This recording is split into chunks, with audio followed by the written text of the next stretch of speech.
أهل التقى والوفاء. سبحانك لا علم لنا إلا ما علمتنا إنك أنت العليم الحكيم. رب اشرح لي صدري ويسر لي أمري wahlul 'uqdatam min lisani yafqahu qawli.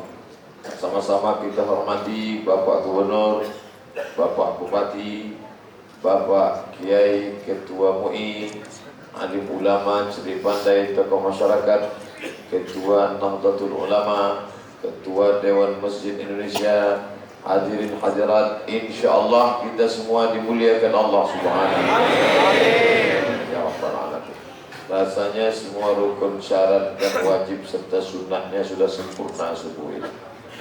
Yang azan gubernur, yang iqamat bupati, saya pun tak berani jadi imam. Contohnya Pak Ketua MUI lah, silakan maju. Masya Allah. Mudah-mudahan karulah begini kita ramai dan istiqomahnya, layaklah kita bersama Nabi Muhammad sallallahu alaihi wasallam. Man shalla subha fi jama'atin, siapa yang salat subuh berjamaah, maka annama shallal laila kullah, dapat pahala seperti salat sepanjang malam. Law ya'lamuna ma fil atamati was subhi, seandainya mereka tahu pahala salat subuh, salat isya berjamaah, la atauhuma habwan, mereka akan datang walaupun merangkak mereka akan datang.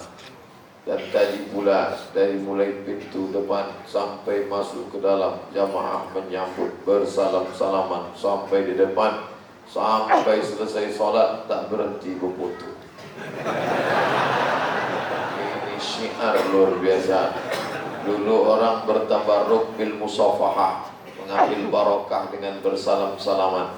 Sekarang bertabarruk dengan bil selfie. Ini semua, mudah-mudahan ini semua dapat menyambung hubungan ukhuwah Islamiyah. Man ahabba ayyubsata lahu fi rizqihi, siapa yang mau dilapangkan rezekinya, wa yunsa'a lahu fi atharihi, mau dimurahkan rezekinya, mau dipanjangkan umurnya, falyasil rahimahu, hendaklah dia menyambung tali silaturahim. Kadang kita mau sholat di masjid, ada saja penghalangnya. Kami ada acara pengumpulan dana solidaritas Suriah. Saya pun diajak oleh Syam Organizer. Ustaz Somad, besok kita berangkat jam 4 subuh. Oke, saya datang. Kami pun berjalan, setelah 1 jam perjalanan sampai di masjid, mau sholat subuh berjamaah. Sayup-sayup terdengar suara azan. Allahu Akbar, Allahu Akbar. Alhamdulillah sudah masuk sholat subuh. Ini nampaknya sudah dekat masjid nih sudah. Suara azan berkumandang. Mohon maaf Pak Ustaz, itu azan Samsung. Nampaknya bukan azan dari masjid, azan HP. Sampai kami ke masjid, nampak itu masjid, tengok, nampak masjid masih bergembok. Aduh. Padahal kalau satu sholat tinggal dari satu masjid, maka istahwazat alaihimus syayatin, satu kampung dikuasai setan. Jangan heran suami kesetanan, bini kesetanan. Kalau sudah suami kesetanan, bini kesetanan, tentu anak hantu. Gara-gara apa? Meninggalkan sholat berjamaah. Kadang ada masjid tidak bergembok, masjid sudah dibuka, suara azan tak meyakinkan. Allah. Orang pun yang udah mau bangun, tidur lagi. Tapi kalau suara azan macam tadi kan, wah, kepala dinas, kepala kantor pun bangun. Kenapa? Gubernur azan. Saya seumur-umur hidup ceramah, baru kali ini gubernur azan.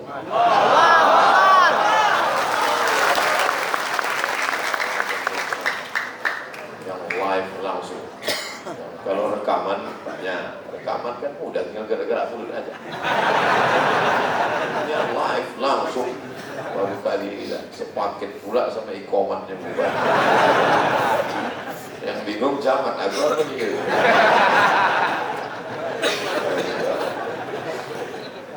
Kadang kita mau sholat di masjid, imam pula tak semangat. Lebih panjang batuk daripada ayat.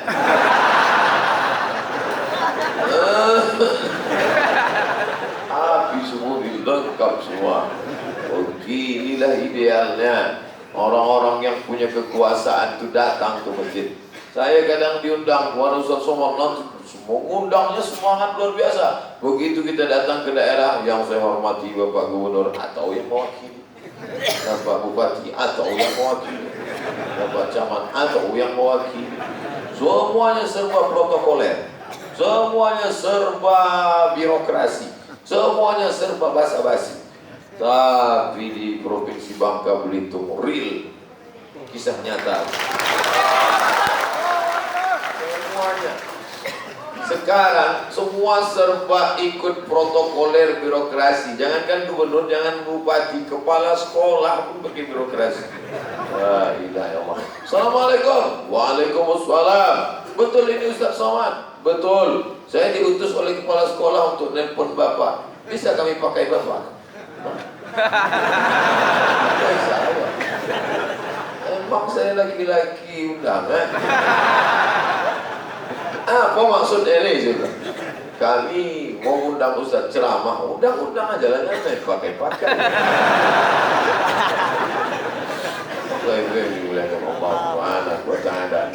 Jadi masjid, kalau sudah sampai ke masjid, tidak hanya sekedar ritual ibadah, pengajian. Jadi saya setiap bulan Februari, tadi malam pas di kamar datang SMS. Selesai tausiah, Pak Gubernur pulang, saya pun ngobrol-ngobrol dengan sahabat, masuk kamar, buka SMS. Ustaz Somad, kami sudah menyediakan duit 60 juta untuk mengundang Pak Ustaz. Ini pasti mau ngerjain saya. Pasti. Kami mengundang Ustaz Persatuan Pekerja. Saya bilang saya ke Malaysia itu setahun hanya sekali saja, tidak pernah ditambah-tambah. Saya ke Kuala Lumpur hanya bulan Februari saja. Kalau mau mengundang bulan Februari, hubungi Pak Cik Razak. Dia yang biasa mengundang, mengatur acara. Jangan kamu kerjai saya dengan begini-begini. Bulan Februari, saya insya Allah akan datang. Datang ke Malaka, singgah ke Ipoh, singgah ke Selangor, singgah. Di Malaysia ceramah, tak sekedar saya mengajar, tapi belajar. Apa yang Ustaz pelajari dari Malaysia? 7 malam itu penuh pengajian. Senin malam Selasa fikih, Selasa malam Rabu tafsir, Rabu malam Kamis hadis, Kamis malam Jumat tak ada pengajian, wirid Yasin, Jumat malam Sabtu pertanyaan. Anda bertanya, Ustaz menjawab, pakai nomor WhatsApp. Makanya nanti kita di ujung pengajian ini, Anda bertanya, Ustaz menjawab, pakai kertas. Kertas. Lalu kemudian Sabtu malam Ahad tabligh akbar. Pengajian tahu sampai yang panjang, dari maghrib sampai ke Isya 45 menit. Habis Isya tanya jawab. Siapa yang mau pulang, mana tahu ada acara, mau tahu pulang dia pulang. Bapak itu kenapa pulang? Ada acara. Apa acara? Real Madrid Manchester United. Ibu itu kenapa pulang? Jodoh Akbar abad kejayaan. Maka orang termotivasi untuk datang. Ada gambar ustadznya. Senin malam Selasa akidah, penceramah Ustadz Fulan, biografi Ustadz, asal ormas, apakah NU, apakah Muhammadiyah, apakah Losdia, apakah Perti, apakah Persis. Lalu kemudian tajuk apa yang akan dikaji nanti malam: wujud, kidah, baqa, mukhalafatul hawadits, qiyamu binafsi, wadaniyah, qudrat, iradat, ilmu, hayat, samad, basar, kalam. Kalau hadis apa yang akan dibahas? Hadis Arba'in Nawawi nomor 17. Kalau tafsir ayat apa? Jelas, sehingga orang datang jelas yang mau diambilnya nanti malam. Kadang jamaah ini tidak juga bisa kita salahkan. Dia sudah mengkhususkan waktu, diluangkannya untuk nanti malam pengajian, tapi dia kecewa. Kenapa? Isi pengajian cerita tentang sabar. Tadi khutbah sabar, pengajian kantor sabar, pengajian ibu-ibu sabar, malam ini sabar lagi. Sampai-sampai dia pun udah tahu itu Ustaz apa? Ustaz sabar. Jadi cobalah membuat pengajian yang bersilabus, berkurikulum. Di Lampung, tak jauh dari kita, Provinsi Lampung, ada seorang ulama besar, namanya Ustadz Sulaiman Rashid.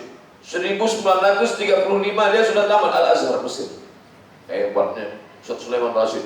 Ditulisnya lah kitab fikih. Fikih paling simpel sederhana, fikih Islam Sulaiman Rashid. 40.000. 40.000. Kalau harga naik tak tanggung jawab saya. Cetakan bulan bintang. Sampulnya dari dulu sampai sekarang tak berubah, kuning hijau. Oleh sebab itu siapa?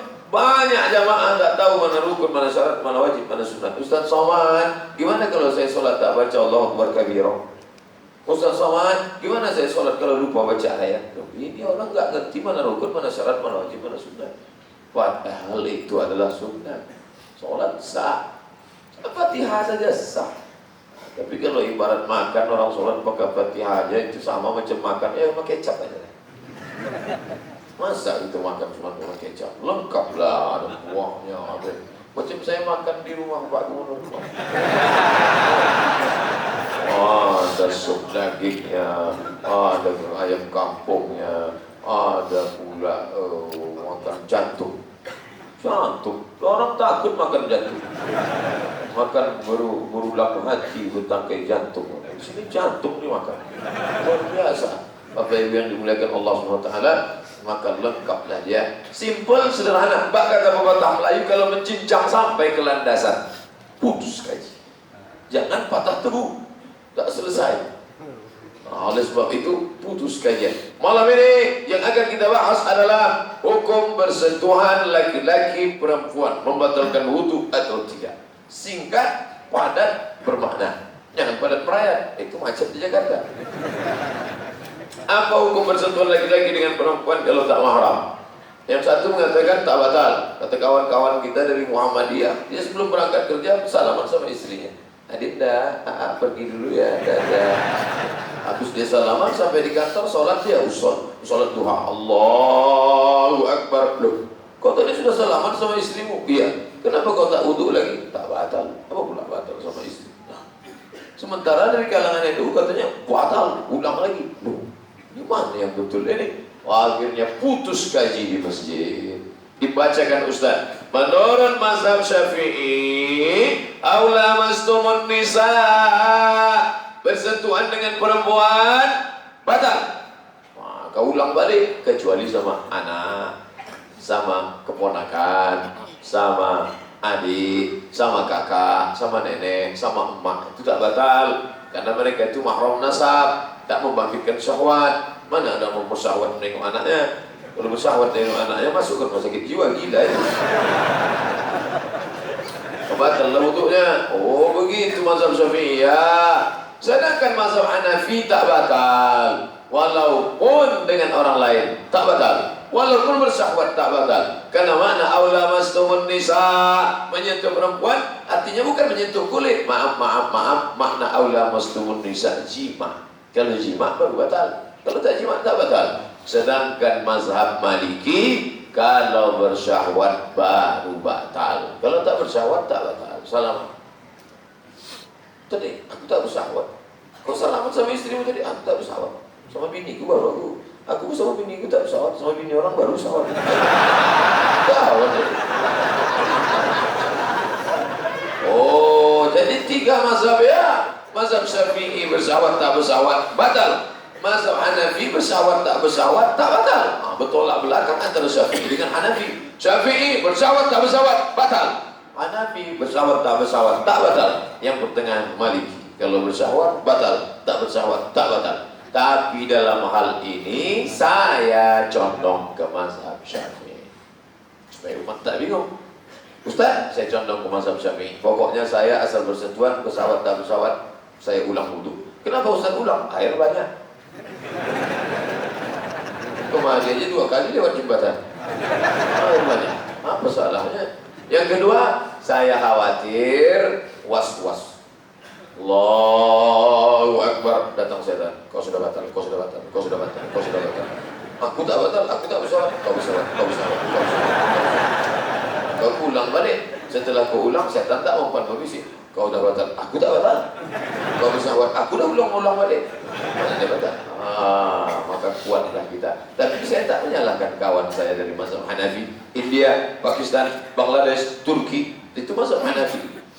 Saya tak salahkan kawan saya dari Muhammadiyah. Mereka membuat majelis tarjih Muhammadiyah mentarjihkan mazhab Maliki. Kalau bersyahwat baru batal, kalau tak bersyahwat tak batal. Jadi tak usah kelahi masalah ini. Mau kelahi lah antara NU sama Muhammadiyah. Batal, tak batal, batal, tak batal. Berdebat sampai jam 2 malam. Besoknya dua-dua tak sholat subuh. Tak betul. Bapak Ibu yang dimuliakan Allah Subhanahu wa ta'ala. Dari mana selesai masalah? Di masjid. Sekarang banyak orang menyelesaikan masalah ibadah tapi di warung kopi. Duduk di warung kopi membahas masalah wudu batal tak batal. Menurut saya ini tak batal. Yang membahas tak tahu dalil, yang dibahas pun tak mengerti pembahasan. Akhirnya air habis, Pak, tambah lagi air kopi. Air ditambah, tapi bayar tetap 1 gelas. Ini kan menyanyianya orang. Orang mau singgah tak jadi singgah. Azan bersaut-sautan, dia tetap dia duduk di situ. Hayya 'alas shalah. Dalam masalah ini belum juga tuntas. Nanti sholat yang kita selesaikan. Ini harus kita selesaikan. Di mana masalah diselesaikan? Di masjid. Masjid sebagai tempat menyelesaikan masalah. Kadang kita sholat di masjid ini tak semangat. Kenapa? Isinya orang-orang yang sudah hintai-hintai malaikat maut.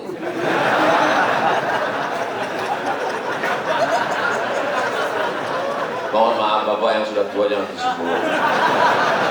Ustaz disebut mereka maut, sedih lah hati kami. Masalah umur nih Pak, Bu, tidak tengok umur. Malaikat maut kalau mau mencabut nyawa tak pernah tengok akte kelahiran. Berapa banyak anak muda yang petantang petentek mati. Orang tua yang sudah divonis dokter tak mati-mati. Nah, jadi jangan tersinggung masalah ini. Oleh sebab itu maka ketika saya diundang ke salah satu masjid, bingung saya tanya pengurus masjid, ini kenapa jamaahnya begini? Kenapa? Jamaahnya 7 tahun ke bawah, hanya 70 ke atas. Itu aja. Yang 7 tahun ke bawah ributnya minta ampun. Yang 70 ke atas tak bersuara sama sekali. Saya pun bingung apa yang cocok untuk disampaikan. Tapi di masjid Sungai Liat, Masya Allah, lengkap semua. Yang 70 ke atas ada, yang 7 tahun ke bawah ada, yang 17 segar bugar ada, anak-anak muda ada. Allahu Akbar! Itu mana mungkin 70 ke atas gitu? Allah, Allah. Luar biasa. Saya pun bingung, ini anak-anak muda kemana? Mohon maaf Pak Ustaz, anak muda sudah diambil warnet. Habis anak muda diambil warnet. Azan bersaut-sautan, di situlah dia menembak musuh yang tak mati-mati.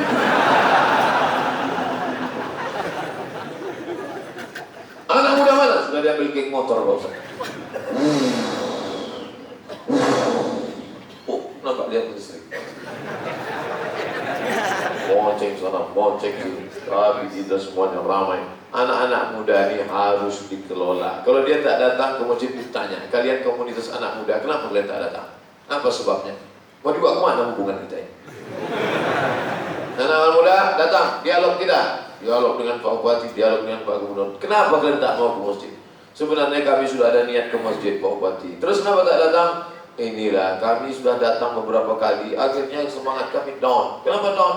Ustaz yang ceramah judulnya menghadapi sakratul maut. Kami kan anak muda, bangkit karena etos kerja. Oh, jadi kalau gitu masalah tema, iya, oke. Kalau kita bangkitkan tema anak muda, judulnya membangun semangat entrepreneurship. Oh, yang diundang siapa? Pakar ekonomi, pakar entrepreneur, bagaimana memajukan bakat-bakat ekonomi anak muda. Oh, bangkitlah semangat dia. Ini dah. Malam ini judul pengajian kita adalah tips-tips menghadapi sakratul maut. Bawaannya sudah mau mati. Bangkit semangat dah. Pertemuan akan datang, kita akan membahas politik Islam. Bagaimana anak muda bisa jadi gubernur, bisa jadi bupati, share, tukar pengalaman. Gimana bisa? Mantaplah semangat ya. Sehingga ketika ditanya, nanti kau mau jadi apa? Aku mau jadi bupati. aku menjadi gubernur, aku menjadi kepala dinas, aku menjadi kapolri, aku menjadi kapolda, aku menjadi danrem, aku bangkit semangatnya. Tidak, anak-anak muda sekarang tanya, kau menjadi apa? Aku tak jelas mau mati. Kalau semua umat Islam mau mati, jadi siapa yang akan memegang dunia ini? Akhirnya ketika dunia jabatan-jabatan politis dipegang oleh orang yang tidak peduli kepada agama, kita pun ngamuk-ngamuk.